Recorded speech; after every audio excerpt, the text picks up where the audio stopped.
Okay, we got a 2015 Toyota Tundra. We went ahead and added the shock sensor to the factory alarm system, and it's the shock combo with the glass sensor. So I'm gonna go ahead and tap on it. This one had a factory alarm system, so he was able to get the upgrade.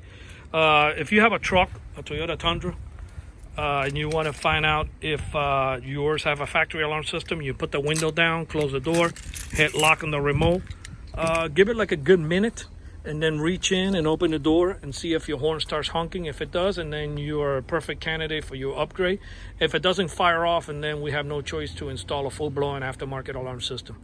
So it's not a big deal, because you'll have a remote control that's going to be different, and it will lock and unlock your doors, and it will have panic. So, and then you'll just keep this one at the house, and you'll have the one that belongs to the alarm system. But if you have a factory alarm, yeah, you don't have to do that. It will be cheaper to go ahead and get the shock sensor add-on. I'm going to go ahead and set off the alarm so you can see how it works.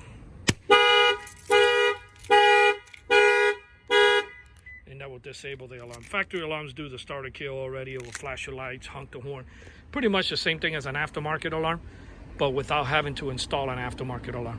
This shock sensor upgrade to this factory alarm in this 2015 Toyota Tundra was installed here in Miami, Florida by Auto Alarm Specialists. Our numbers are 305-298-4814. That's 305-298-4814. And if you're out of state and you're watching this video, contact us and we will help you out how to get this resolved in your hometown. Thank you for watching this video.